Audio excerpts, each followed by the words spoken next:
Yeah, very good afternoon to one and all. And today concept what I am going to deliver to you is here in the concept of relation between left recursion, left factorial and ambiguity. Here we are having some of the examples. And what the examples are, in today's class we are learning about left recursion. In the last class I explained about left factorial. Left factorial, the ambiguous grammar with the left factorial and the unambiguous grammar with the left factorial. And today's session I am going to explain it with ambiguous grammar with left recursion and unambiguous grammar with left recursion, right? Once all of you see the slide that I shared to you all, see the slide, see the example number 3. What the heading of the example is? It is an ambiguous grammar with left recursion, right? It is an ambiguous grammar with left recursion. And here we are having an example. Consider the following grammar. What the grammar is? S tends to SS.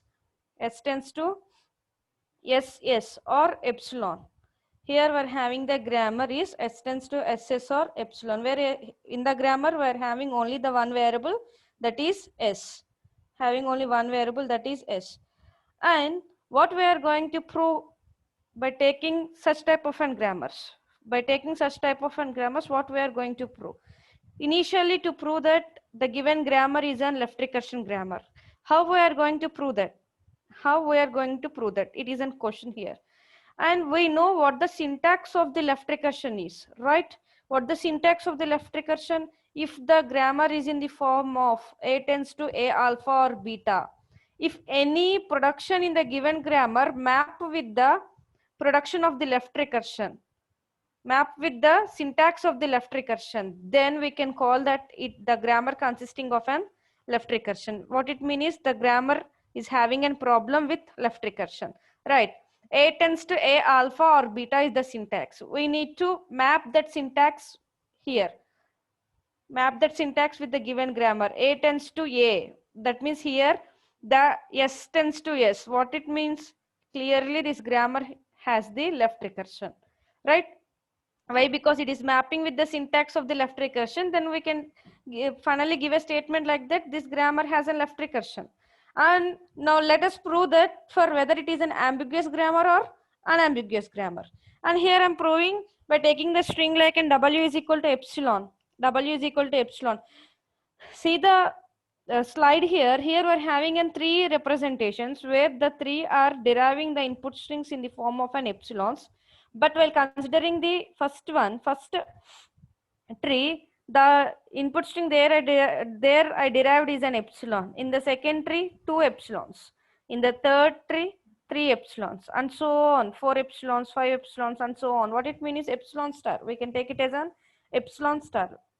And here clearly what we are proving it is infinite parse trees exist for the string W is equal to epsilon. Infinite parse trees are existing. So therefore the grammar is an ambiguous grammar. Therefore the grammar, whatever the grammar we take in here, the grammar is an ambiguous grammar. Right? Is it clear? Here I prove that ambiguous grammar with left recursion. Now in example number 4, proving with unambiguous grammar with left recursion. Unambiguous grammar with left recursion. See, consider the grammar here.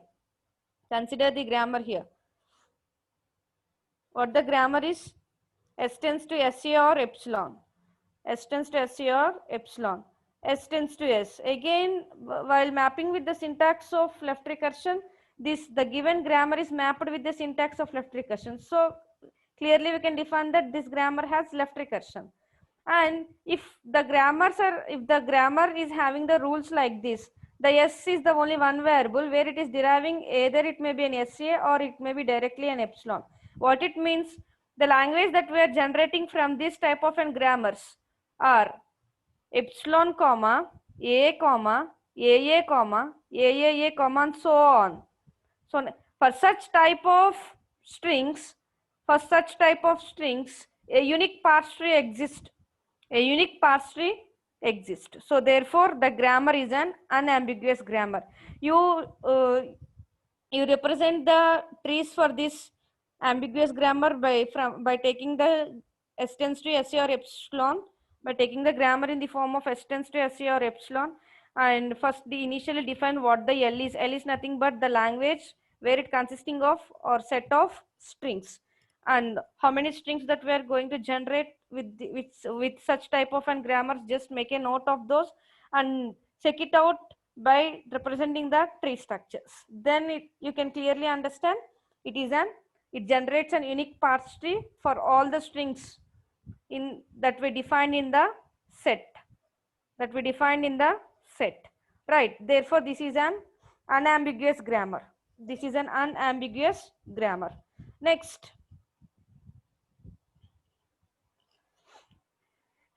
in the last class I explained you with ambiguous and unambiguous with left recursion, with left factorial, and in this class I start my session with the ambiguous and unambiguous with left recursion. In the last class with left factorial we seen the examples. In this class with left recursions, and here we're having an example number 5. See, all of you see the example number 5. What the example is, what we are going to prove here, the ambiguous grammar without left recursion and without left factorial. What it mean is the given grammar is an ambiguous grammar, but the grammar does not consisting of these both. What the both are, the left recursion and the left factoring. See here, consider the following grammar.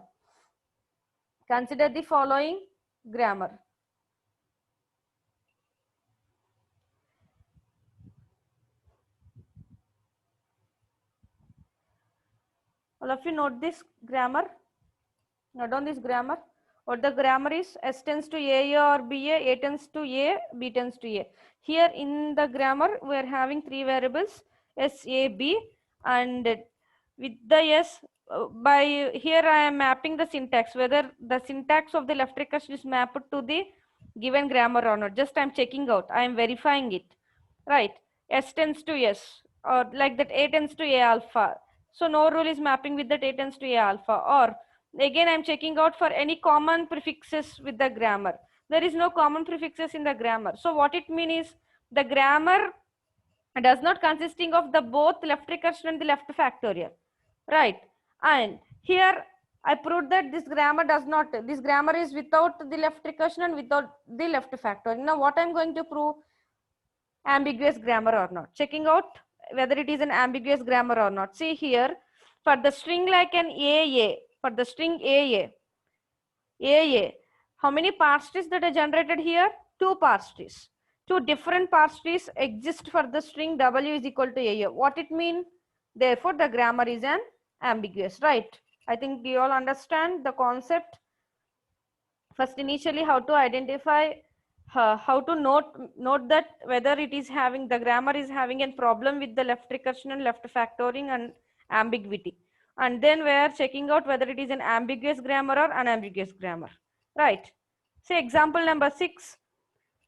Here the grammar is an unambiguous grammar with both the recursion, that means left recursion and the left factoring, with both left recursion and left factoring. See once all of you consider the following grammar. All of you see the slide and make a note of this grammars. Make a note of this question. Consider the following grammar. S tends to SA or epsilon or BB or BD. And B tends to B, D tends to D. And by seeing the grammar itself, we can easily identify that this grammar consisting of an left recursion. Why? Because it maps with the syntax of A tends to A alpha. A tends to A alpha. Here S tends to S. And what it means is this grammar has left recursion problem. And checking for the left factorial. See what the common prefixes we are having with the grammar. Terminal B. That means it is an A alpha 1, A alpha 2, like that. That means what the syntax of the left factorial? If the grammar is in the form of A tends to alpha or A alpha 1 or A alpha 2 or so on, here it maps with the syntax of left factorial. What it means is clearly this grammar has both the left recursion and left factoring, right? And for this type of grammars, we can generate only unique parse trees. We can generate only unique parses from the defined language. Defined language in the sense set of strings, defined set of strings, we can generate only an unique parses. So therefore the grammar is an unambiguous grammar. Therefore the grammar is, can clearly mention that the grammar is an unambiguous grammar. And these are the most important concepts here we're having in the concept of relation between left recursion, left factorial and ambiguity. Right, I think, is it clear all of you? See,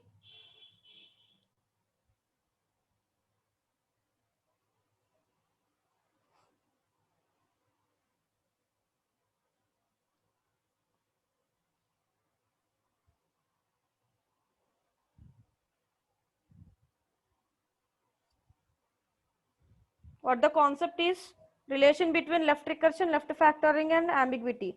And while defining the relation between these three, how we define the relation? There is no relation between these three concepts. All these three concepts are independent and has nothing to do with each other, right?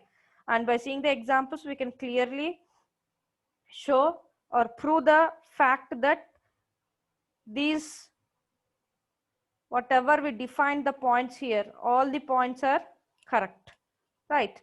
By seeing an example number 1 with left factoring, that is about ambiguous and unambiguous grammar, and by seeing example number 3 with left recursion, ambiguous and unambiguous grammar, and by seeing an example with 5 without left recursion and without left factoring, the given grammar is an ambiguous grammar. And in the last example, an ambiguous grammar with both the left recursion and left factoring, right? These are the examples that I explained you in the concept of relation between left recursion, left factorial and ambiguity, right? Is it clear all of you? Is it clear the concept? And now for construction of predictive parsing, we're having some following steps to be followed. In those steps we're having 6 points, 6 steps. In those we're having 6 steps. In the 6 steps, up to now we completed the 4. What the first one is, eliminate the unreachable productions. That concept you already understand. And the next one is an eliminating ambiguity. Right, it was also understood by you all. And the next one is an elimination of left recursion. Again I explained the concept and you all understand how to eliminate the left recursion. And the fourth one is elimination of left factoring, and this was also explained by me and you all understand up to these 4 concepts. What it means is up to these 4 steps you all are clear, right? You all are clear, there is no doubts in it. And what these 4 are, these are nothing but the problems with top down parsers. After eliminating these problems with the top down parsers, then what we are doing, we are entering into the most important concept, that is constructing of predictive parsing. If I want to construct the predictive parsing, what the other 2 steps I need to construct? Other two steps I need to construct is, one is to construct an or to compute first and follow function. The second one is constructing of parse table. If you complete the remaining 2 steps, then finally the concept of learning the construction in predictive parsing is completed. The concept, that is construction of predictive parsing, is completed, right? And now what we are learning is, we are going to learn about how to construct the first and follow functions. To fulfill the overall steps, we are entering into the 5th step, that is construction of first and follow function.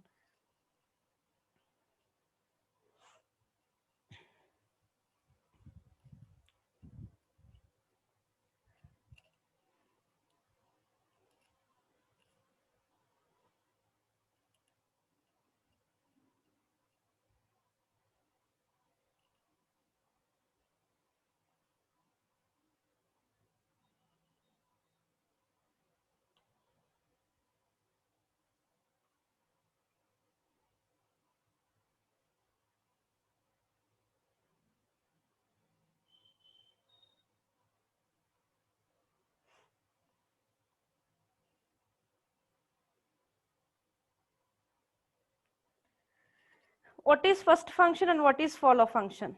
What is first function and what is follow function? See, as I already explained you that the predictive parsing can also be called as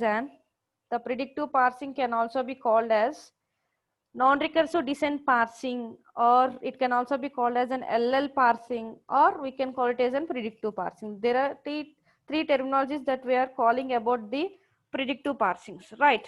And I already explained what LL is. I abbreviate what the first L defines, what the second L defines in the last class itself. In the introduction part itself, I explained you. Again, I'm repeating that the first L is nothing but I'm reading the tokens from left to right and parse them top down. It parse them in an top down approach according to a leftmost derivation. What it means is, here we are applying the leftmost derivation. We are involving only the leftmost derivation. Top down, the name top down itself, it defines, it only applies leftmost derivation, right? And here what the table driven LL parsing means, here we're also having the another name like that, table driven LL parsing. Nothing is there. What the meaning of the table driven parsing is, table driven LL parsing means to build the parsing table, what the last step we're having, to build the parsing table, we need the notation of the nullability and two functions. Notations of the nullability and two functions. What those two functions are, that is a first and follow function. The two functions are first and follow functions. See here. What do you mean by nullability? Before learning about first and follow function, what do you mean by nullability?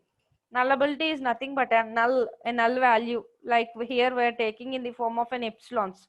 Here we are taking in the form of an epsilon. Wherever we see an epsilon in the grammar, what the meaning of that is, the variable that defines a nullability. It is a nullable variable. Here we are having some points about this. A non-terminal A is a nullable when it becomes a nullable if we are having a rule like this.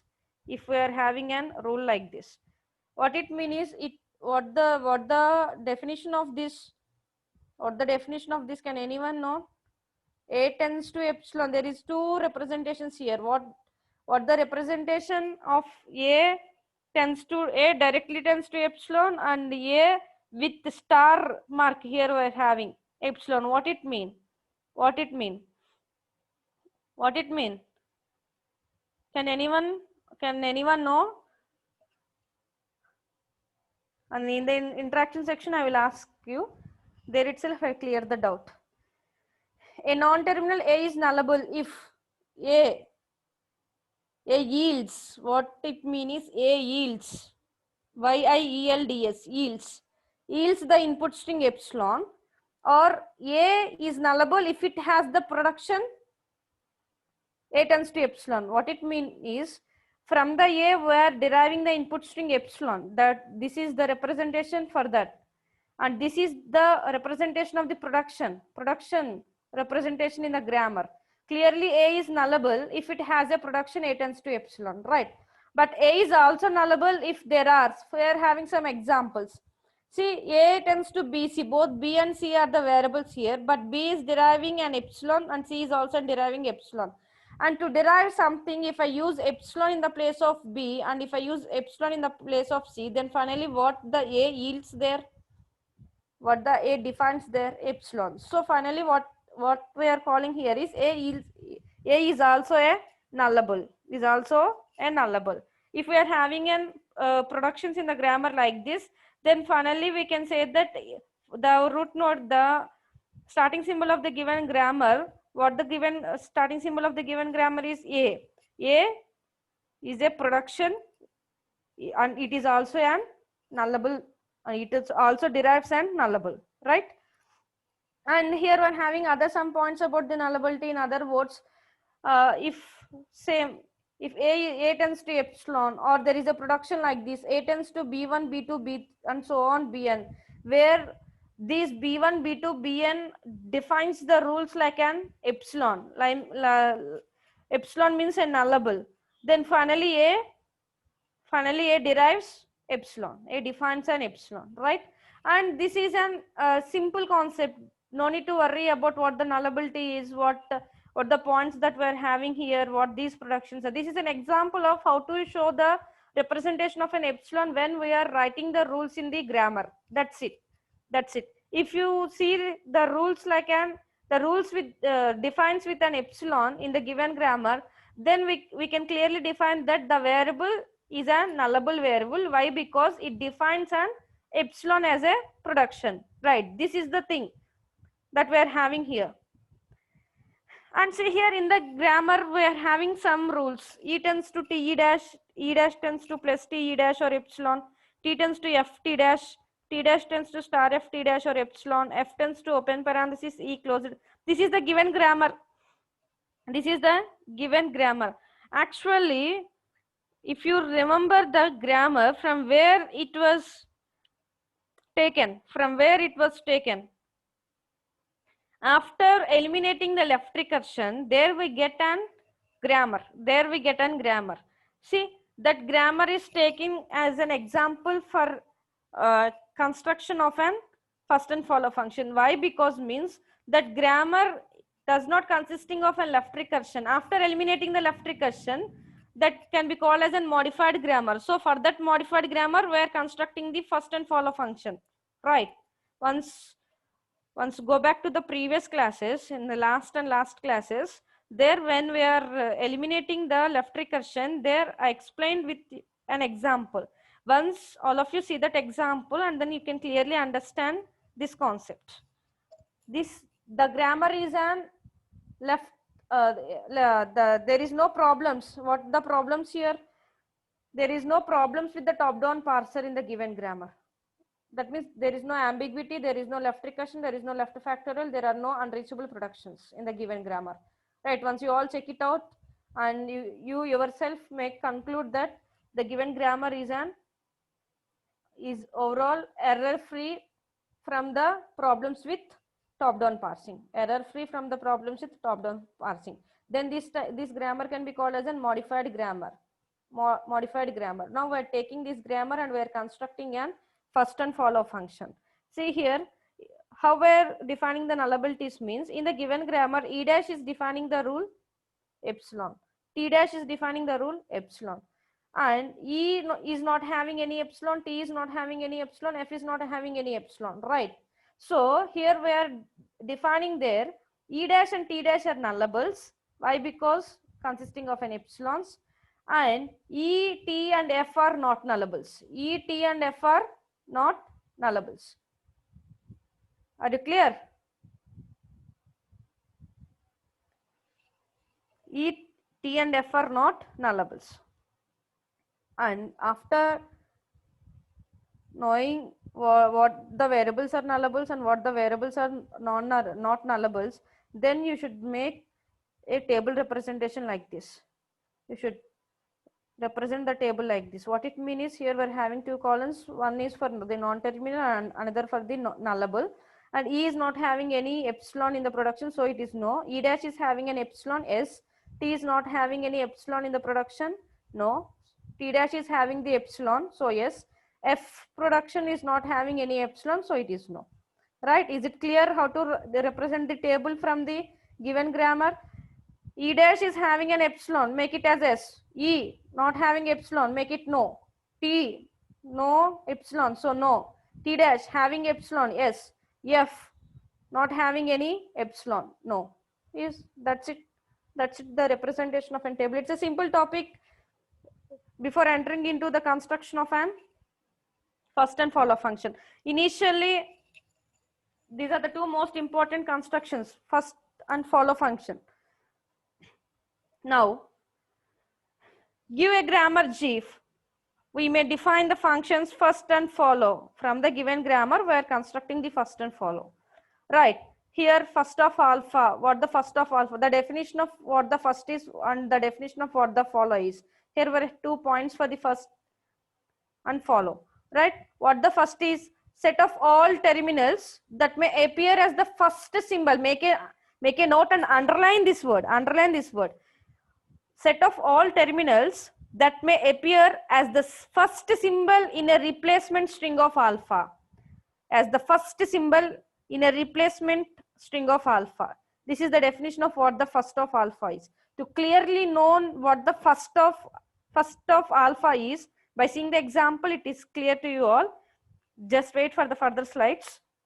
What the follow of alpha is, how we are going to define the follow function, is the set of all terminals. Here we are talking about set of all terminals that may follow alpha in a derivation. In the derivation, from the derivation we are taking the follow, right? From the derivation we are taking the follow. But while coming to the first, the terminals that may appear as the first symbol, in a replacement string of alpha, then it can be called as an first of alpha. Here we need to construct the both, we need to compute the both first and follow, but initially in today class I am explaining only the first construction, first function construction. Why? Because after clear understanding about the first function, then we can go with and follow, right?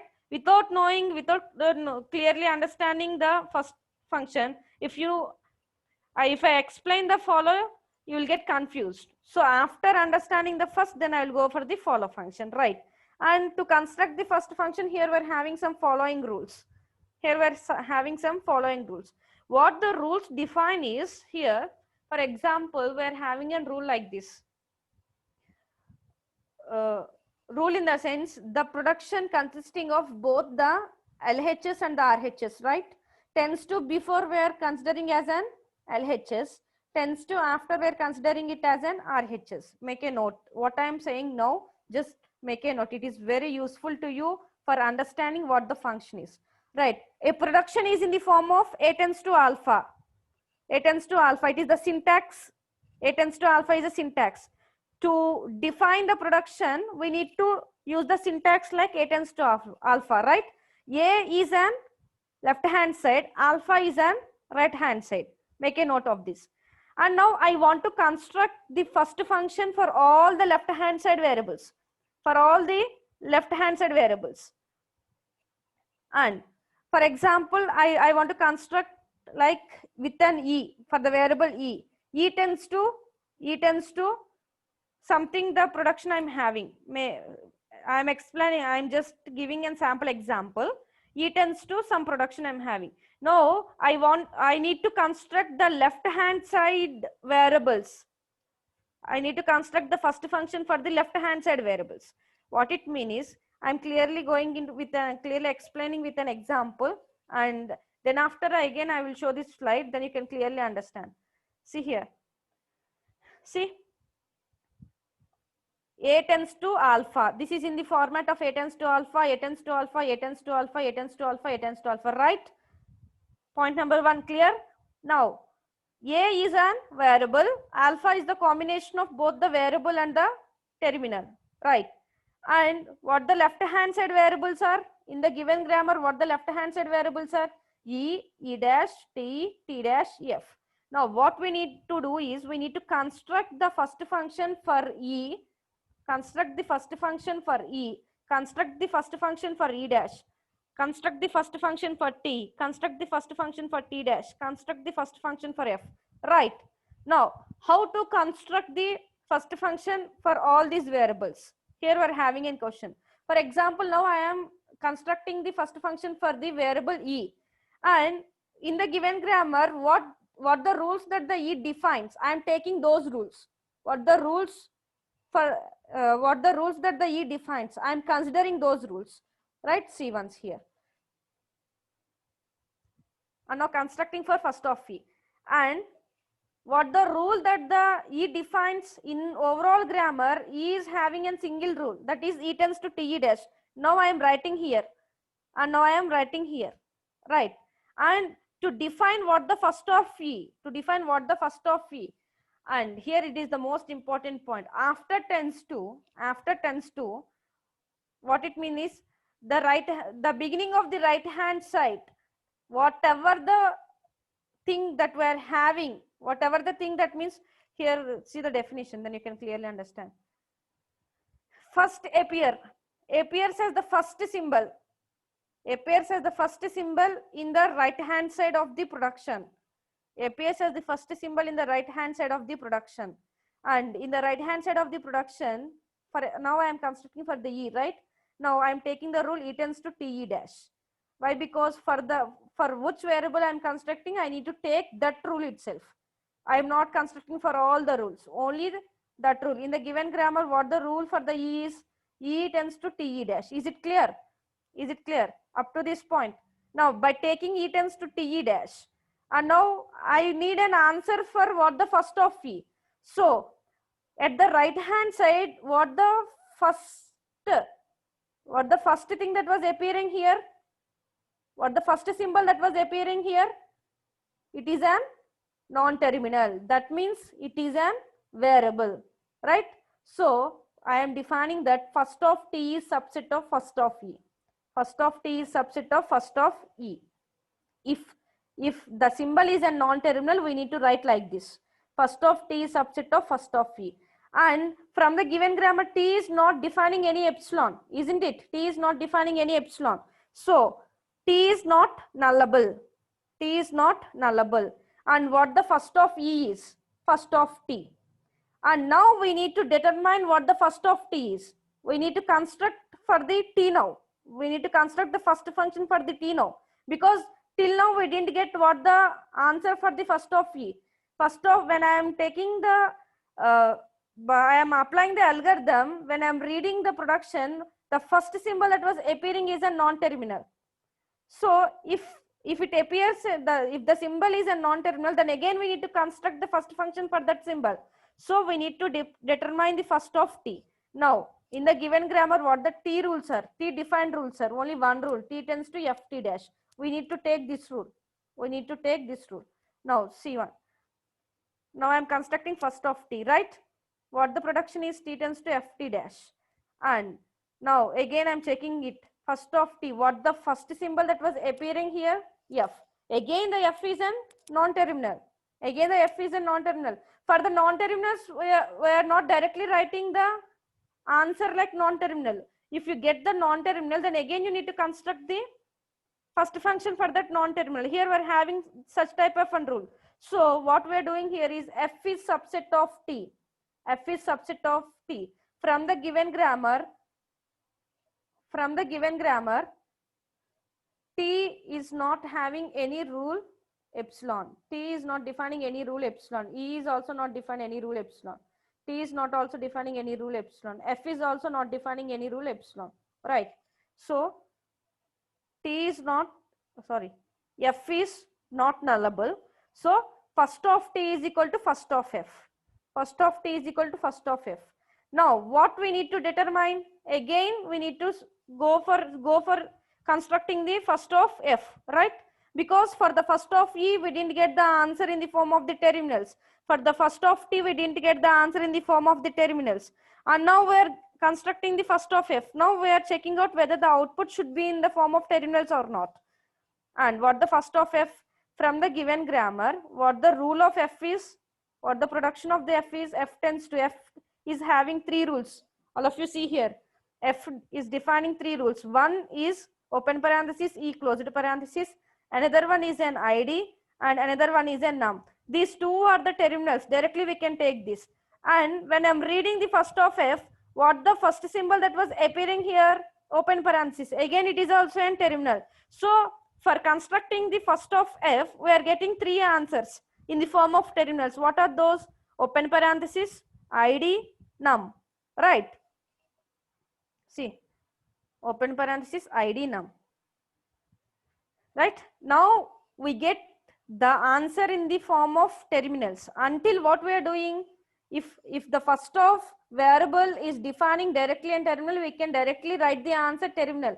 Until to get the answer in the form of the terminals, we will continue the process of for constructing the first functions for the variables. Right? I think you clear itself. And now for see, again I'm saying for first of E, from the grammar itself, we're having a rule like this. And from the rule itself, the E tends to appearing the first symbol is an T. The T is a variable. Now I am constructing the first for the T. And for constructing the t, again the first symbol in the rule for the t is f. And now I am constructing for the f. And for the f, when I am constructing the first function for the f, then the f defines the terminals like open, id, num. Now this f, whatever the output we get in the form of an terminals for the f, is same as for the t and is same as for the e, right? Why? Because e is equal to t, t is equal to f. In the previous slides we get like that only. What? E is equal to t, first of e is equal to first of t, first of t is equal to first of f. Now what the first of f? So therefore the output of the f is same as for e and same as for t, right? Is it clear? And what the remaining variables we are having here? Now from the given grammar, e, t and f construction of first is over, and we are having another more two variables, e dash and t dash. See the grammar, e dash and t dash. For the e, for the t, for the f, it was completed. Now first of e dash, and when I'm reading first of e dash, what the first symbol that was appearing here? It is an plus, where plus is an terminal. Directly we write the answer plus. And here we're having an epsilon, comma epsilon. That means plus comma epsilon. In some textbooks it only defines only plus. No need, there is no problem by eliminating the epsilon. Without writing the epsilon in the output of the e dash, no, there is no problem. So you can take with epsilon or without epsilon. That means e dash is having two rules. In the first rule we get an output plus, where plus is an terminal, and here we are having an nullable, that is an epsilon. So we can consider it as an plus comma epsilon, or directly we can take it as an plus, right? Is it clear? Now t dash. Now I'm constructing the first function for the t dash, and what the first symbol that was appearing here? Star. Star is an terminal, so we can directly write down star, star. And again the t dash is having another rule, it is a nullable, comma epsilon, or we can write it is only star. No need, there is no problem here. No need to worry about if you define the epsilon or if you didn't define the epsilon. There is no problem in defining the epsilons for the e dash and t dash. See here, after constructing all the variables in the left hand side of the given grammar, see here at last I'm having a table representation. What the columns are? Non-terminal, nullable, and up to now I only construct the first function, right? Up to now I only construct the first function. So whatever the outputs I get at the first function for the variables, I am representing here. What the output I get for the e, open, id, num. E dash plus comma epsilon, we can write plus comma epsilon. Directly we can take it as an plus. Why? Because here we already defined nullable s, nullable s. So we can only take the terminal like an plus. T, same, open parenthesis, id, num. T dash, only star, star comma epsilon, but t dash is having a rule with an epsilon, so we can make it as an star. F, open parenthesis, id, num. Right, up to now we complete the construction of the first function. After completing the construction of the first function, and for the what the outputs that we get for the variables, just represent the table format like this. It is clear for you all, and I will explain the follow function in the next class, because if you clear how to construct the first function, then it becomes an easy when we are constructing the follow function. If you have any doubts, please in the interaction section we will discuss. Right, first initial thing is, when we are constructing the first function, to which productions we need to which variables we need to construct for all the left hand side of the variables in the given grammar. For all the, see the cursor where I am showing, for all the left hand side of the variables in the given grammar, we need to construct the first function, isn't it? And when constructing the first of e, which rule we have to choose? Whatever the rule for the e in the grammar is having, that rule we have to take, and we have to check it out whether the first appearing symbol is giving an a terminal or non-terminal. If it defines the terminal, then directly we can write the answer. If it defines the non-terminal, this is the process of again constructing the first function. Right, is it clear? If you are having an epsilon, directly defines the epsilon, we can take directly epsilon as a nullable.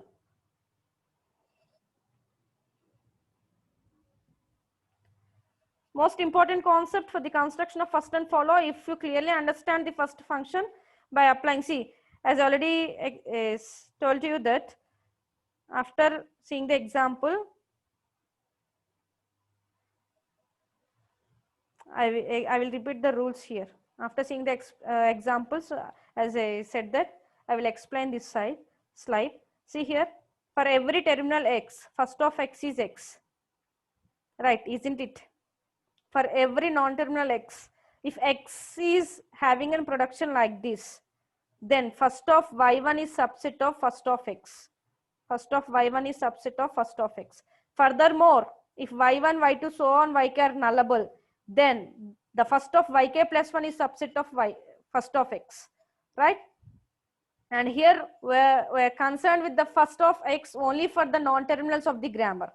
And the first of x for the terminals isn't trivial. According to the definition, to determine the first of a, we must inspect all the productions that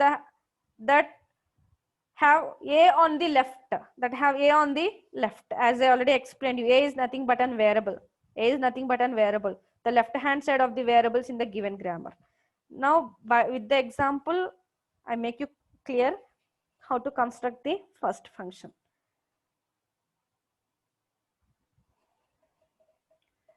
Right, in the tomorrow class, I will explain about the follow function.